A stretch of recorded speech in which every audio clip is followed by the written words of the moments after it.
गणेश जी और खीर की कहानी। एक बार गणेश जी ने पृथ्वी के मनुष्यों परीक्षा लेने का विचार किया। वे अपना रूप बदलकर पृथ्वी पर भ्रमण करने लगे। उन्होंने एक बालक का रूप बना लिया। एक हाथ में एक चम्मच में दूध ले लिया और दूसरे हाथ में एक चुटकी चावल ले लिए और गली गली घूमने लगे।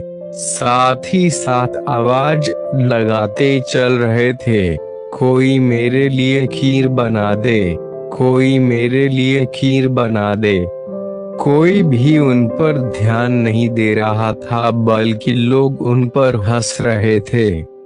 वे लगातार एक गांव के बाद दूसरे गांव इसी तरह चक्कर लगाते हुए पुकारते रहे, पर कोई खीर बनाने के लिए तैयार नहीं था। सुबह से शाम हो गई, गणेश जी लगातार घूमते रहे।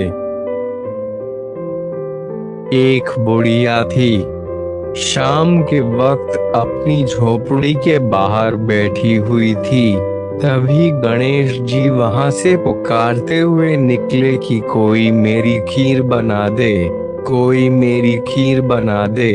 बुढ़िया बहुत कोमल हृदय वाली स्त्री थी। उसने कहा, बेटा, मैं तेरी खीर बना देती हूँ। गणेश जी ने कहा, माई, अपने घर में से दूध और चावल लेने के लिए बर्तन ले आओ। बुढ़िया एक कटोरी लेकर जब झोपड़ी बाहर आई तो गणेश जी ने कहा, अपने घर का सबसे बड़ा बर्तन लेकर आओ।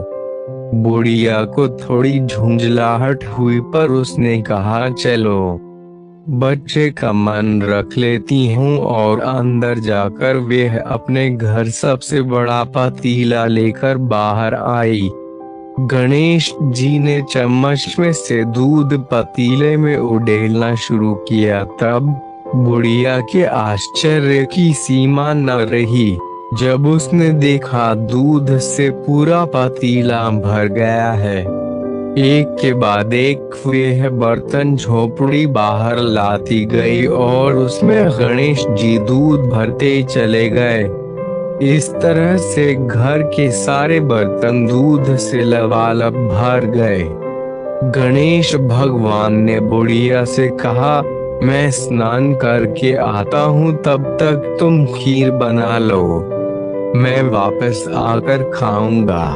बुढ़िया ने पूछा, मैं इतनी सारी खीर का क्या करूंगी? इस पर गणपति जी बोले, सारे गांव को दावत दे दो।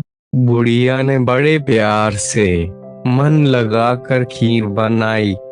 खीर की भीनी भीनी मीठी मीठी खुशबू चारों दिशाओं में फैल गई। खीर बनाने के बाद वह हर घर में जाकर खीर खाने का न्योता देने लगी। लोग उस पर हंस रहे थे। बुढ़िया के घर में खाने को दाना नहीं और यह सारे गांव को खीर खाने की दावत दे रही है। लोगों को कुतूहल हुआ और खीर की खुशबू से लोग खिंचे चले आए। लो, सारा गांव बुढ़िया के घर में इकट्ठा हो गया।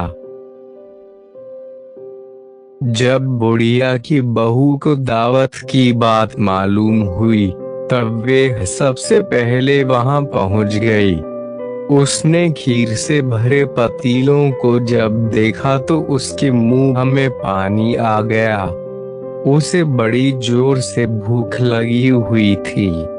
उसने एक कटोरी में खीर निकाली और दरवाजे के पीछे बैठकर खाने की तैयारी करने लगी। इसी बीच एक छींटा गिर गया और गणपति जी को भोग लग गया और वो प्रसन्न हो गए।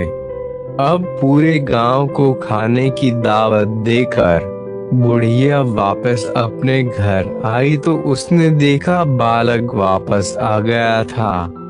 बुढ़िया ने कहा, बेटा, खीर तैयार है, भोग लगा लो। गणपति जी बोले, माँ, भोग तो लग चुका है, मेरा पेट पूरी तरह से भर गया है, मैं तृप्त हूँ, अब तो खा, अपने परिवार और गांव वालों को खिला। बुढ़िया ने कहा, यह तो बहुत ज्यादा है, सबका पेट भर जाएगा, इसके बाद भी यह बच जाएगी, उस बची खीर का मैं क्या करूंगी। इस पर गणेश जी बोले, उस बची खीर को रात में अपने घर के चारों कोनों में रख देना। और बुढ़िया ने ऐसा ही किया। जब सारा गांव जी भर कर खा चुका तब भी ढेर सारी खीर बच गई। उसने उसके पात्रों को अपने घर के चारों तरफ रख दिया। सुबह उठकर उसने क्या देखा, पतीलों में खीर के स्थान पर हीरे, जवाहरात और मोती भर गए हैं। वह बहुत खुश हूँ, उसकी सारी दरिद्रता दूर हो गई और वे आराम से रहने लगी। उसने गणपति जी का एक भव्य मंदिर बनवाया और साथ में एक बड़ा सा तालाब भी खुदवाया। इस तरह उसका नाम दूर दूर तक प्रसिद्ध हो गया। उस जगह वार्षिक मेले लगने लगे। लोग गणेश जी की कृपा प्राप्त करने के लिए उस स्थान पर पूजा करने और मान्यताएं मानने के लिए आने लगे।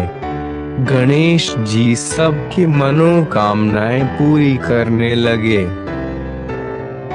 कहानी के अंत में वही, मैं आज भी यही शुभकामनाएं दे रहा हूँ।